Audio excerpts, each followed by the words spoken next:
The book of the prophet Malachi. He lived about 100 years after the Israelites had returned from their Babylonian exile, and his message was directed to the people who had been living in Jerusalem for some time now. The temple had been rebuilt a while ago, and things were not going well. Just remember the stories from Ezra and Nehemiah. Now, when the Israelites first returned from exile, their hopes were high. They would return and rebuild their lives and the temple. All of the great promises of the prophets would come true. The Messiah would come and set up God's kingdom over a unified Israel and over the nations and bring justice and peace for all. But that's not what happened. The Israelites who repopulated the city proved to be just as unfaithful to God as their ancestors, resulting in poverty and injustice. And so in Malachi, we find out just how corrupt this new generation has become. The book's designed as a series of disputes, and most sections begin with God saying something, making a claim or an accusation, and then Israel will disagree or question God's statement. And then God will respond and offer the last word. This happens 6 times. In the first 3 disputes, God exposes Israel's corruption, and in the final 3 disputes, he confronts their corruption. And the overall impression you get from these arguments and disputes is that the exile fundamentally didn't change anything in the people. Israel's hearts are as hard as ever. The first dispute starts when God says that he still loves his covenant people despite their failures. And Israel rudely objects, saying, "How have you shown us any love?" And so God reminds them of how he graciously chose the family of Jacob, their ancestor, to become the carrier of God's covenant promises, instead of Esau, his brother, and the family that came from him, who eventually came to ruin. Remember the stories from Genesis and the book of Obadiah. And so right from this first dispute, Israel is exposed as suspicious, doubting God's love and faithfulness. The second dispute exposes a problem with Israel's second temple. God accuses the people of despising and defiling the temple. And the people fire back, "How have we despised you?" And so God responds by focusing on the people, how they're bringing shamefully lame offerings of these sick, blemished animals that show that they don't value or honor their God. But it's not just the people, it's the priests too who run the temple. They not only tolerate but participate in these corrupt forms of worship. From top to bottom, God's people have proven faithless. In the third dispute, God accuses the Israelite men of treachery against him and their wives, which of course they deny. And God exposes the toxic combination of idolatry and divorce taking place. You have Israelite men marrying non-Israelite women and then adopting the worship of their wives' ancestral gods into their homes. Remember the story from Nehemiah chapter 13. And so Malachi connects this to a wave of men divorcing their wives for no good reason. And the people are all fine with this. And Malachi says, no, it's a betrayal of your covenant with God. And so Malachi transitions into the second set of disputes that confront Israel's rebellion. So the fourth dispute begins with the Israelites accusing God of neglect, saying, "Where is the God of justice?" They see injustice and corruption abounding, and God seems to do nothing. So God responds by saying that he'll send a messenger who will prepare the people for God's personal return in the day of the Lord. He will come like fire to purify his people and to remove idolatry and sexual immorality and injustice so that only the faithful remnant is left to become his people. In the fifth dispute, God calls the people to turn back to him, to which the people say, "How can we turn back?" And so God confronts their selfishness. He shows how they've stopped offering a tithe of their income to the temple. Now, that word tithe just means 1/10. It's the amount of their income and produce that the Israelites were to annually donate to support the temple and its priests. The practice is laid out in different parts of the Torah. Now, we know from Malachi and from the book of Nehemiah that the people were neglecting this responsibility. And so the temple was falling into disrepair. And so God confronts them. He says he wants to bless them with abundance, but only if they're going to be faithful. In the final dispute, the people accuse God and say that it's pointless to serve him. They observe wicked, prideful people succeeding in life, and God does nothing.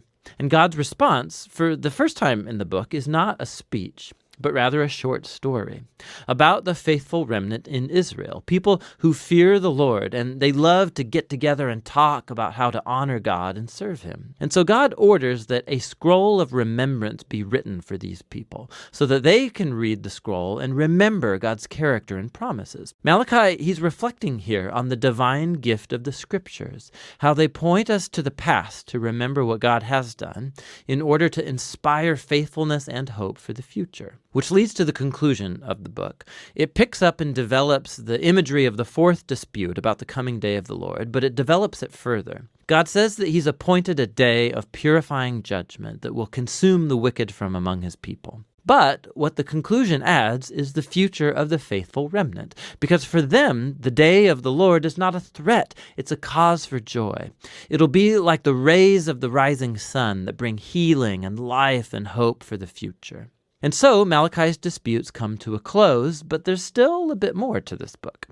The final 3 verses, they're not part of the disputes, and actually they function like a concluding appendix, bringing closure not just to Malachi, but to the whole collection of the Torah and the prophets. So first, the reader is called to remember the law, or the Torah, of my servant Moses. This recalls the story and the laws of the covenant that you find in the first 5 books of the Bible. But then we hear this summary of the books of the prophets. I will send the prophet Elijah before the day of the Lord, who will restore the hearts of God's people. So this conclusion, it summarizes the Torah and the prophets as a unified story that points to the future. Israel was redeemed by God, and then they betrayed him through their rebellion and hard hearts, breaking the laws of the Torah. But the scriptures anticipate a future day when God's going to send a new prophet, a Moses, a new Elijah, who will restore God's people and heal their hard hearts. Remember all of the promises from Deuteronomy and Jeremiah and Ezekiel. And so this concluding appendix presents the scriptures as a divine gift to read and to ponder and to pray over. They tell the truth about the human condition, about our selfishness and our sin. But they also announce God's promise that one day he would send a messenger and then show up personally to confront evil, to restore his people and bring his healing justice. And it's that future hope that Malachi and the Torah and all of the prophets are about.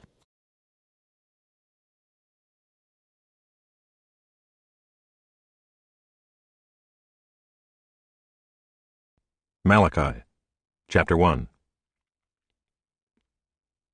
The oracle of the word of the Lord to Israel by Malachi. I have loved you, says the Lord. But you say, how have you loved us? Is not Esau Jacob's brother, declares the Lord? Yet I have loved Jacob, but Esau I have hated. I have laid waste his hill country and left his heritage to jackals of the desert. If Edom says, we are shattered, but we will rebuild the ruins, the Lord of hosts says, they may build, but I will tear down, and they will be called the wicked country, and the people with whom the Lord is angry forever. Your own eyes shall see this, and you shall say, great is the Lord beyond the border of Israel. A son honors his father, and a servant his master. If then I am a father, where is my honor? And if I am a master, where is my fear, says the Lord of hosts to you, O priests, who despise my name? But you say, how have we despised your name? By offering polluted food upon my altar. But you say, how have we polluted you? By saying that the Lord's table may be despised. When you offer blind animals in sacrifice, is that not evil? And when you offer those that are lame or sick, is that not evil? Present that to your governor. Will he accept you or show you favor, says the Lord of hosts? And now entreat the favor of God that he may be gracious to us. With such a gift from your hand, will he show favor to any of you, says the Lord of hosts? Oh, that there were one among you who would shut the doors, that you might not kindle fire on my altar in vain. I have no pleasure in you, says the Lord of hosts, and I will not accept an offering from your hand. For from the rising of the sun to its setting my name will be great among the nations, and in every place incense will be offered to my name, and a pure offering. For my name will be great among the nations, says the Lord of hosts. But you profane it when you say that the Lord's table is polluted, and its fruit, that is, its food, may be despised. But you say, what a weariness this is, and you snort at it, says the Lord of hosts. You bring what has been taken by violence or is lame or sick, and this you bring as your offering. Shall I accept that from your hand, says the Lord? Cursed be the cheat, who has a male in his flock, and vows it, and yet sacrifices to the Lord what is blemished. For I am a great king, says the Lord of hosts, and my name will be feared among the nations.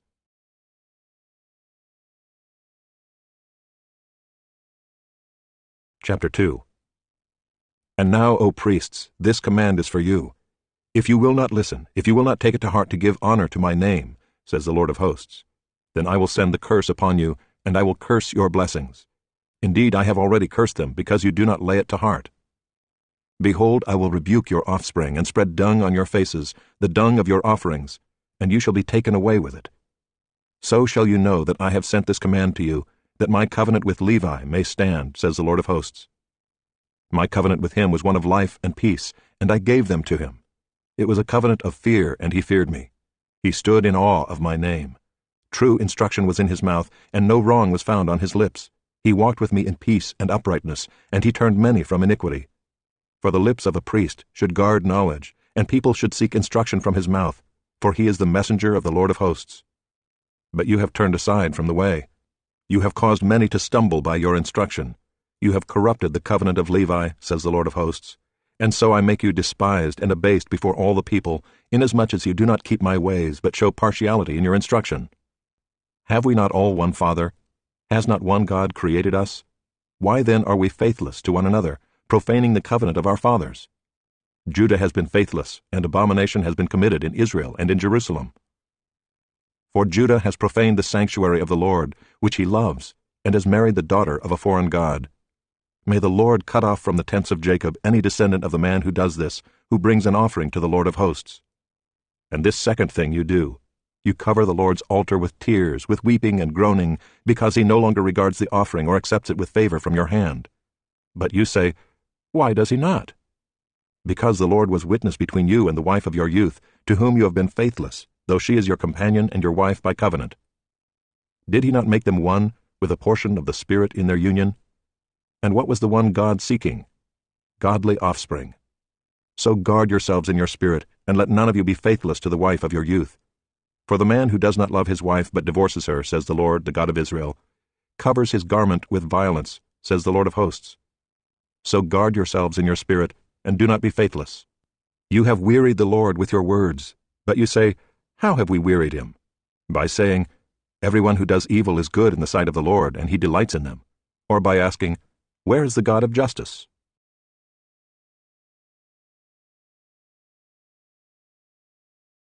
Chapter 3. Behold, I send my messenger, and he will prepare the way before me. And the Lord whom you seek will suddenly come to his temple, and the messenger of the covenant in whom you delight, behold, he is coming, says the Lord of hosts. But who can endure the day of his coming, and who can stand when he appears? For he is like a refiner's fire, and like fuller's soap. He will sit as a refiner and purifier of silver, and he will purify the sons of Levi and refine them like gold and silver, and they will bring offerings in righteousness to the Lord. Then the offering of Judah and Jerusalem will be pleasing to the Lord as in the days of old, and as in former years. Then I will draw near to you for judgment. I will be a swift witness against the sorcerers, against the adulterers, against those who swear falsely, against those who oppress the hired worker in his wages, the widow and the fatherless, against those who thrust aside the sojourner, and do not fear me, says the Lord of hosts. For I, the Lord, do not change. Therefore you, O children of Jacob, are not consumed. From the days of your fathers you have turned aside from my statutes, and have not kept them. Return to me, and I will return to you, says the Lord of hosts. But you say, How shall we return? Will man rob God? Yet you are robbing me. But you say, How have we robbed you? In your tithes and contributions. You are cursed with a curse, for you are robbing me, the whole nation of you. Bring the full tithe into the storehouse, that there may be food in my house. And thereby put me to the test, says the Lord of hosts, if I will not open the windows of heaven for you, and pour down for you a blessing until there is no more need. I will rebuke the devourer for you, so that it will not destroy the fruits of your soil, and your vine in the field shall not fail to bear, says the Lord of hosts. Then all nations will call you blessed, for you will be a land of delight, says the Lord of hosts. Your words have been hard against me, says the Lord. But you say, How have we spoken against you? You have said, It is vain to serve God. What is the profit of our keeping his charge, or of walking as in mourning before the Lord of hosts? And now we call the arrogant blessed. Evildoers not only prosper, but they put God to the test, and they escape. Then those who feared the Lord spoke with one another. The Lord paid attention and heard them, and a book of remembrance was written before him of those who feared the Lord and esteemed his name. They shall be mine, says the Lord of hosts, in the day when I make up my treasured possession, and I will spare them as a man spares his son who serves him. Then once more you shall see the distinction between the righteous and the wicked, between one who serves God and one who does not serve him.